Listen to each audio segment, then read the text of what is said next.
King Midas. Once upon a time there lived a king whose name was Midas. He loved gold so much that he would sit on his throne and count his gold coins just so he could enjoy the feel and sight of the precious yellow metal.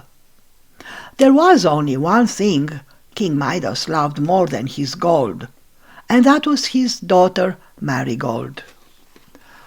On mornings, when Marigold ran in from the garden and greeted him with beautiful flowers, he couldn't have been happier, except if the flowers had been made of gold. So he would say, "Oh, my lovely child, if these flowers were made of gold, then they would be worth picking."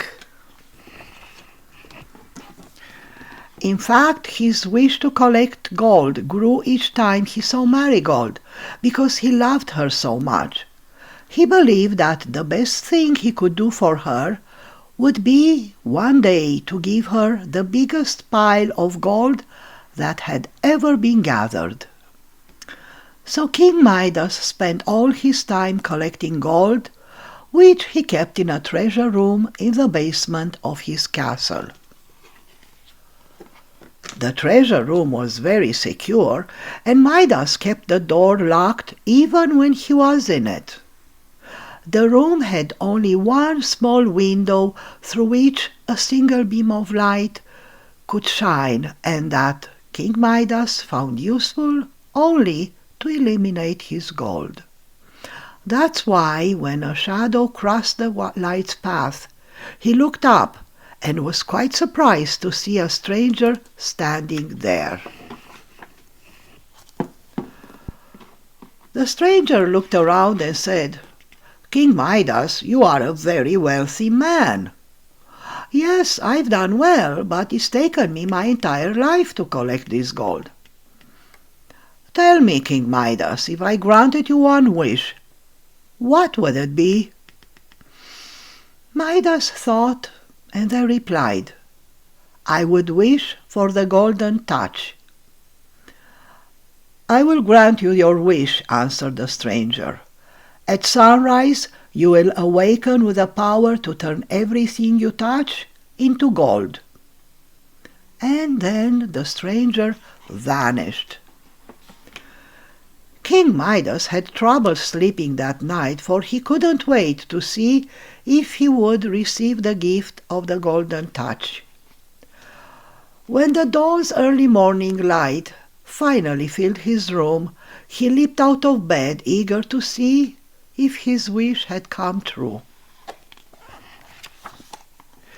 He walked around the bedroom, touching whatever was in his path, and each time whatever he touched, his nightstand, bedpost, curtains, chair, all turned to gold.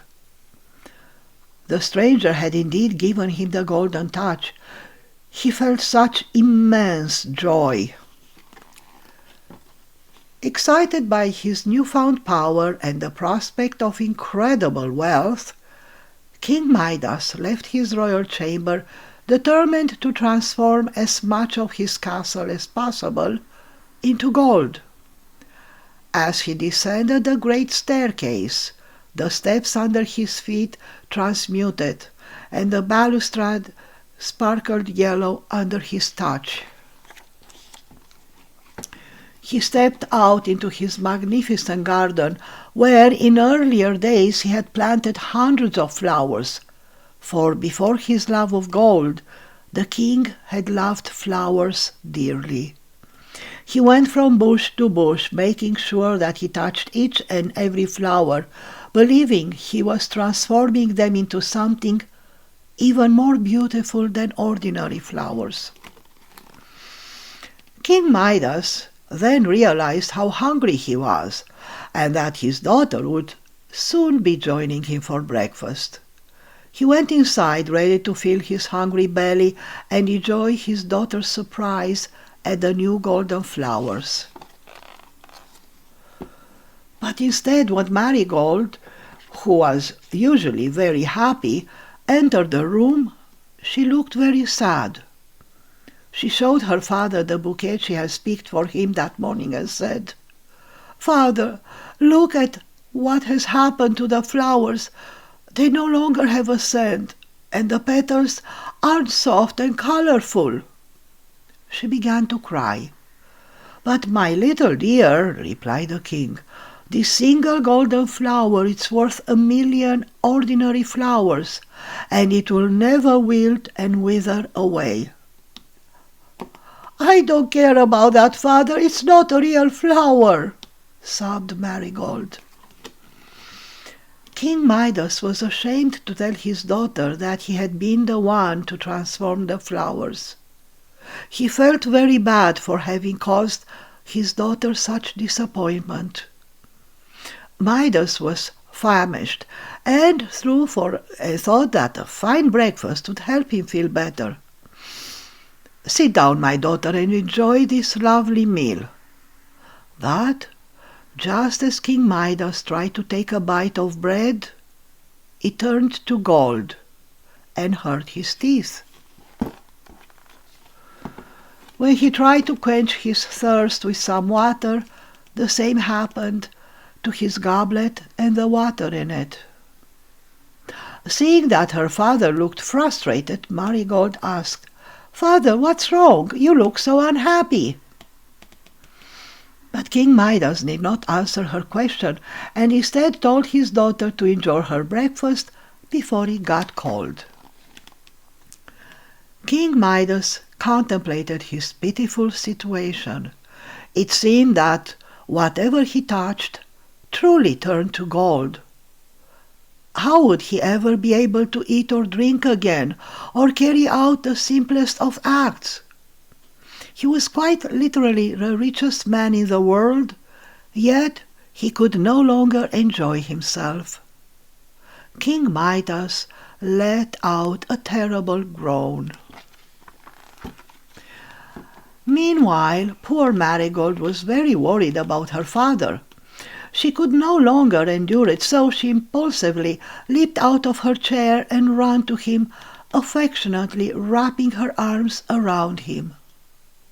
And without realizing, because he found the gesture so comforting, King Midas hugged his daughter back, saying, "Oh, my precious, precious Marigold." But Marigold did not answer. King Midas looked down and saw his worst fear had come true. He had accidentally turned his sweet Marigold into gold. There she stood, now a golden statue, with a look of worry and love permanently hardened on her face. Midas now understood that this gift he had been bestowed upon him, this gift that was supposed to solve his troubles and bring him happiness, had instead taken away everything that was truly important and made him miserable. He used to jokingly tell his daughter that she was worth her weight in gold, and now that she was gold, he realized that nothing was really worth more than his little girl and the love they shared. As he stood over her, regretting his greed and wondering if there was any way that he could fix everything, he suddenly noticed there was someone in the room. It was a stranger who had given him the golden touch. "Hello, Midas. Are you pleased with the gift I gave you?" asked the stranger. Midas, who was filled with sorrow, replied, "No, I'm miserable. I have realized that gold is not everything, and that I have lost all that I really care for." The stranger then said, "I see that you are wiser today than you were yesterday. If you truly desire to rid yourself of the golden touch, I will grant your wish." Midas nodded with all his heart and listened closely. "This is what you must do," said the stranger.